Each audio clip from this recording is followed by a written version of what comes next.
Hey everyone, welcome back to Intuitive Vibes, Narc Survival 101. It's your girl Erica here. So first and foremost, if you are new to the channel, please be sure to go through some of my content. And if you find any of it to be resourceful or helpful in any way, shape, or form, please be sure to hit the subscribe button so you're notified every time I put up a video. And also, please be sure to join us every Tuesday at 8 p.m. Eastern Standard Time for our Narc Survival weekly chats.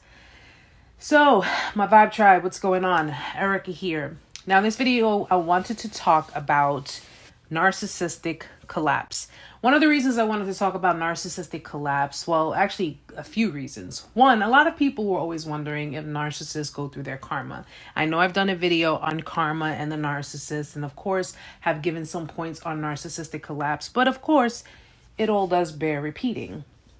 Now, I wanted to touch points on narcissistic collapse because it can be confused or misconstrued as depression.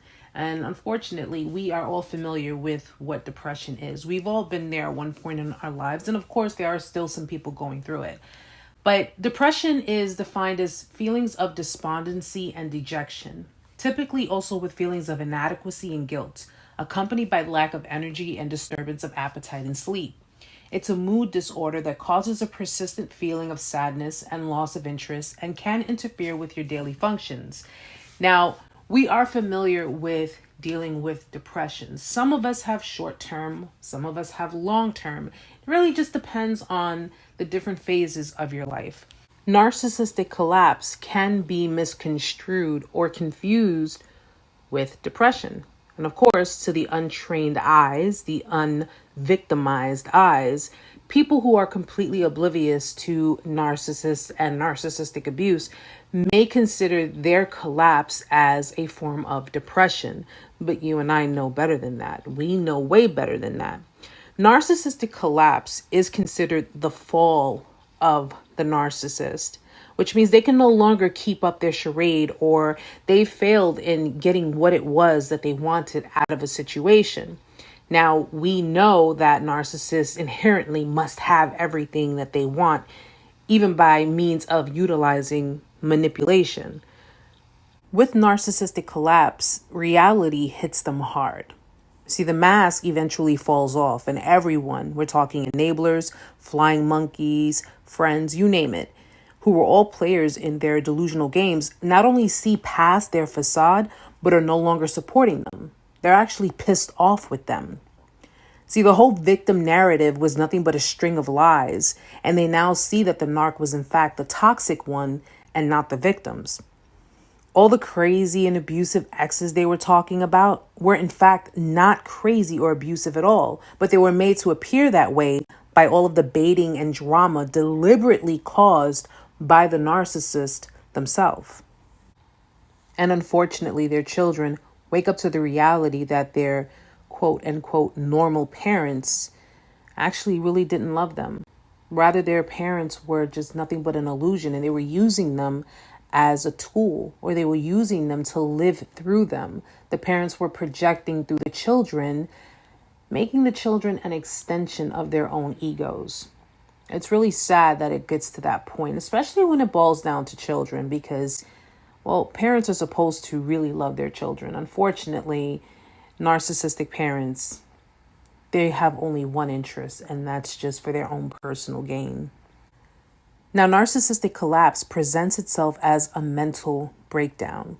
This is where people have to be very careful, because victims of narcissistic abuse also have mental breakdowns. They have mental breakdowns, emotional breakdowns, and in some cases, physical breakdowns. This is all as a result of the ongoing manipulation, the ongoing psychological abuse placed onto the victims.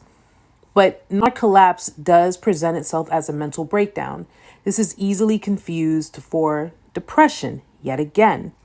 They struggle to face even themselves, and as a result, they can't face the world, which will eventually lead them into narc hibernation. Now, considering they can't face the world, some narcs will go into hibernation and isolate themselves. Again, not to be confused with victims of narcissistic abuse, because victims of narc abuse also go into isolation.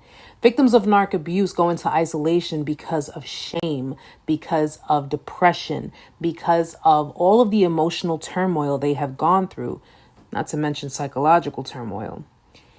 They lay low, stewing until they can snag some new supply. That'll make them feel good enough about themselves and they can face the world again. So once they're able to grasp onto some new supply, they're going to pretty much use that supply until they feel good enough to be able to face everyone out there. And it's back to the drawing board and they're going right back to their same old bullshit, which is, of course, charming, love bombing, manipulating, abusing, using. You know how the rest goes. But this, of course, is considering their age as well, if they're young enough. Because as the narc gets older, their looks, tactics, and even charm become less and less effective. See, narcs in their 20s, maybe 30s, they can get away with certain things because they still have certain attributes, certain assets that they can utilize. But as they get older in their 40s, 50s, 60s, and older, it becomes less and less effective. And people over time can see through the charade. They begin to depart from the narc's life completely. And we know that narcissists fear abandonment. So even though they have a history of discard, it's always been about control for them. It's always been about them being in the driver's seat. But if people leave them and they're just left to wither away and be alone, their bitterness, their self-loathing, all of that begins to heighten. And that, my dear friends, is pretty much their karma. What they fear most, they end up with, because they won't change. They don't see a problem with themselves. Everyone else is the problem, but they are not. They refuse to look themselves in the mirror. They refuse to look at themselves for who they truly are. And you would think maybe they would want to try to change. Unfortunately, that's not going to happen. That's why it's important if they ever come around. That's why it's important if they ever try to hoover you back in for you to consider these things. If you've been with a narcissist for an extended period of time and they have not changed, and they're only willing to change because you have taken your power back, because you have decided not to give them control anymore, they're not worth it. Narcissistic collapse is only because of loss of power. Well, everyone, I hope this short clip was helpful for you. If it was, please be sure to give me a thumbs up on the way out. If you have anything else to add to it, always leave a comment in the comments section. You never know who needs to see it.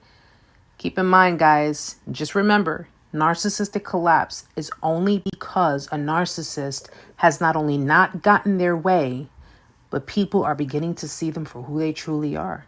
That mask is falling off, and they can't face themselves. They won't be able to face the world. Keep talking. Keep telling your stories. Keep exposing. Keep doing right by others. Trust me, it'll be worth it. Keep thriving. Keep striving. All that good stuff. Until next time, guys. Namaste.